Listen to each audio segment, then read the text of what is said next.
అబ్బా ఎండ పాడబడంత ఎట్లా కొడుతుంది కదా. అబ్బా పుచ్చి ఎప్పుడు వచ్చినావు బిడ్డ? మంచిగా ఉన్నవా?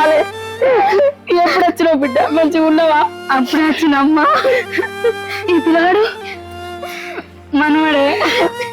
అయ్యా మంచిగా ఉన్నవా? చిన్నప్పుడు నువ్వు పసిగుడ్డు లెక్కుంటే నా చేతిలో పెట్టేటోడు. ఇంత పెద్దగా అమ్మ బంధువుతానికి వచ్చినావా బిడ్డ? నన్ను తప్పు పట్టుకోకు బిడ్డ. మంచిగా ఉన్నావు బిడ్డ. ఇంకా కూడా ఉందా? లేదమ్మా, నేను అచ్చుడు అన్న తమ్ముడు ఆయన గిట్ట మరదలు అందరూ చూసారు, కానీ నన్ను చూసి కూడా వాళ్ళు తలుపు పెట్టుకొని ఇంట్లోకెళ్ళి బయటకు వెళ్తలేరమ్మా. అమ్మా నా కొడుకు కాకలైతుంది అట్నే కొన్ని నీళ్ళన్నీ నువ్వు వచ్చినాకుంది చూసిపోతా ఉన్ననే. ఎట్లుండేదాని బిడ్డ? ఇంట్లో మారాలు లెక్క తిరిగేదానివి నువ్వు గిట్లా ఉండేది. అరే సీనా బన్నీ బయటికి రాందా? అలాగే ఏం చేస్తారా? బయటికి రాండి. ఏమైంది? మీ అత్త పిసైరలు వేసింది అయింది. ఓసాయి పొట్టిదానా, నువ్వు చేయబట్టే కాదు నా బిడ్డ నా ఇంట్లోకి వెళ్ళి బయటికి వెళ్ళిపోయింది. నిన్ను చికెన్ కలు ఒరిగించి గాడి మీద కూర్చుని పెట్టి ఊరయ్యానే. నా బిడ్డ నాకు కాకుండా చేసినావు కాదే. అవురా సీనా, ఇది నీకు చెల్లెలక కనిపించలేదారా? చెల్లెను మర్చిపోయినావారా? చెల్లెను ఎంత మంచిగా చూసుకున్నావురా? చిన్నప్పటి జ్ఞాపకాలన్నీ మర్చిపోయింది రారా? అప్పుడే పెద్దోళ్ళు పోయినావా నువ్వు? అరే ఓ చిన్న పడుకో, ఆ దాయిని ఎంగిలి పాలు దాయి బతికినావు కాదురా? ఇవాళ నా బిడ్డ బయటికి పంపించి తల పెట్టుకున్నంత మొగడు పోయినావారా నువ్వు? అరే చెల్లెకు చిన్నప్పుడు ఎంత ప్రేమగా బువ్వ తినబెట్టినవురా? చెల్లె చెల్లె అని భుజాల మీద ఎక్కించుకొని తిరిగినవురా. అసంటిది ఇలా చెల్లె అని ఇంటి మోకాన్ని అత్తే దాన్ని మెడలు పెట్టి బయటికి దొబ్బెత్తారా మీరు? దాని మోకాలు చూడగానే తల పెట్టుకుంటారా?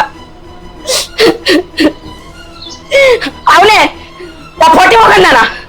నీ బిడ్డకు మనవడు ఉన్నాడు కదనే. ఈ పిల్లగాడు నీ మనవడు ఉంటాడు కాదా? పిల్లగానికి ఆకలి అవుతుందంటే కడుపుకు బువ్వ పెట్టాలని తెలియదానే?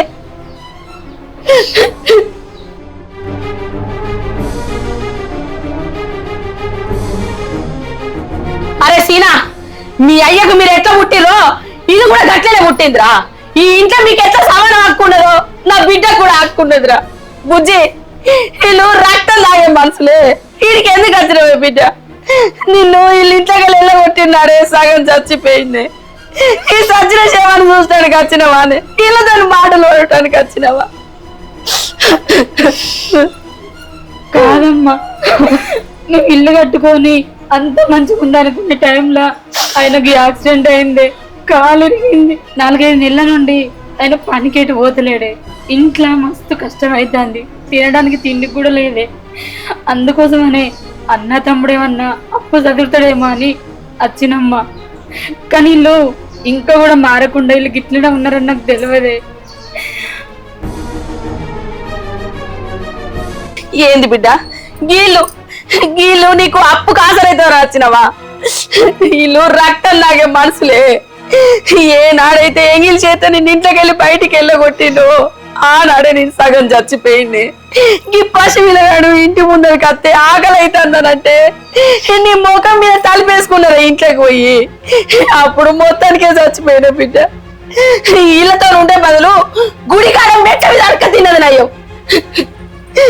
బిడ్డ నా దగ్గర ఏం లేవు బిడ్డ ఇచ్చడానికి. ఇగో ఈ కమ్మలు ఉన్నాయి అమ్మా, ఇవి తీసుకో బిడ్డ. నేను చచ్చినాక ఎట్లయినా ఈ సొమ్ము నీకు దక్కనియరు. ఇగో తీసుకో బిడ్డ, తీసుకో. అద్దమ్మా, నీ సాగు కోరే సొమ్ము నాకే అద్దే. నేను ఎట్లనో అట్లా చదువుకుంటా గాని నువ్వు పైలంగుండమ్మా, జాగ్రత్తనే. నేను పోతున్నా బిడ్డ. అరే సీనా, అది గంతగానే కలకలా నేర్చుకుంటా పోతాందిరా. నీకు కూడా ఉన్నారు కాదురా పిల్లగాళ్ళు, దానికోసం మీకు లాగుతుందిరా. ఈ ఇంట్లో మీరే ఉండుర్రా. ఏం మనసురా మీరు, మీ బతుకు పాడుగాను.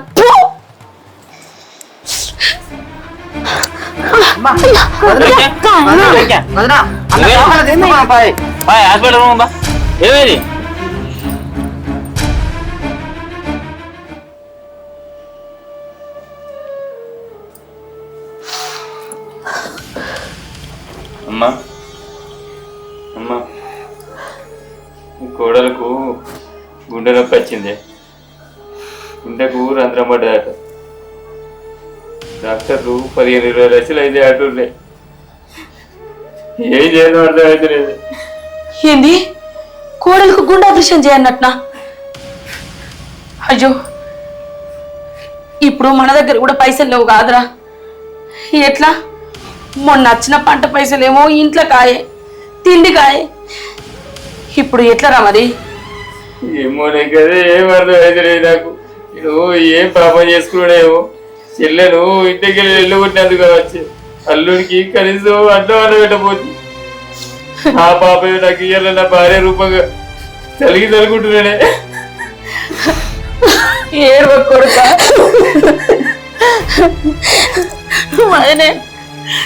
క్షమించు.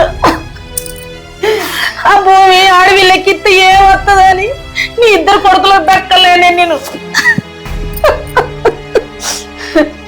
నా బిడ్డ సాగు బతుకులు ఉన్నది వదినే.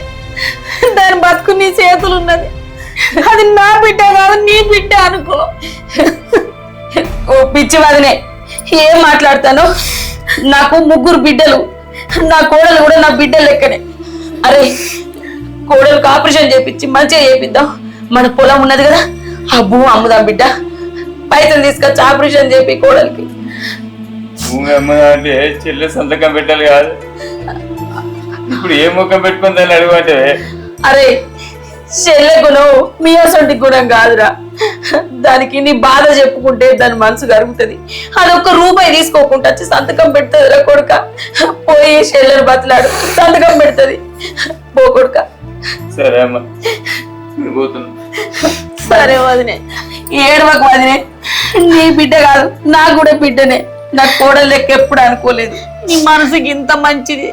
నేను ఎప్పుడు నిన్ను అర్థం చేసుకోవాలి. ఇలా నా బిడ్డ నీ బిడ్డ అనుకొని ఇలా సహాయపడుతున్నావు చూడు. అప్పుడు నీ గుణం నాకు అర్థమైంది వదినే. ఊక వదినే, ఏడవకు. హాస్పిటల్ పోదాంపా. ఇప్పుడు ఎట్లుండదో నా కోడలు.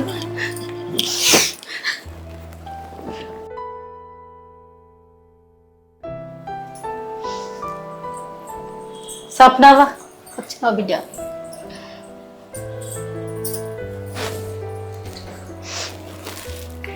ఉండు వదిన, పడుకు. ఇప్పుడు ఎట్లుంది? మంచిగా ఉందా?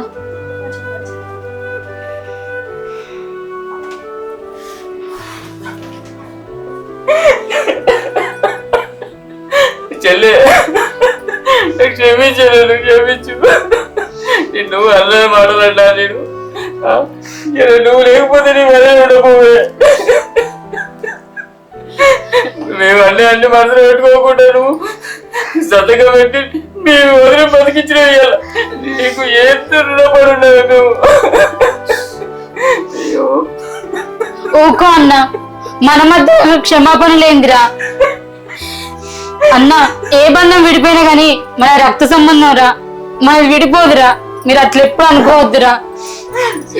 ఎంత మంచి మనసే. మేము నిన్ను అర్థం చేసుకోకుండా నువ్వు అన్నదాన్ని పడవాళ్ళవు. నిన్ను ఇయ్యాల నీ విలువ మాకు తెలిసి వచ్చింది. నువ్వు సంతకం పెట్టకపోతే మా పరిస్థితి ఎట్లుంటే.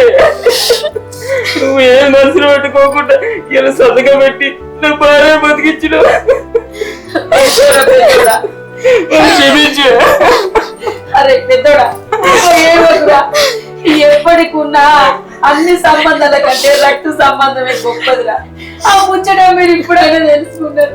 ఈ కానుంచాలన్నా చెల్లెతో మంచిగా ఉండరు బిడ్డ. మీరందరూ మంచిగా ఉంటేనే కాదురా నాకు తూర్తి. ఇప్పుడు ఏమైందిరా? కోడలు మంచిగానే ఉన్నది కదా, మంచిగా ఉండండి. మా అయ్యాల చెల్లె లేకపోతే నా పరిస్థితి ఎట్లుండే? ఏం కాదు కొడుక, కోడలు ఇప్పుడు మంచిగా కదా. తప్పైంది. ఇంకోసారి చెల్లెని మంచిగా చూసుకుంటే ఒక్క మాట కూడా చాలా కొడుక. ఈ మాట కోసమే రాని నిన్ని రోజులు బాగా మీరు మారి చాలు కొడుక.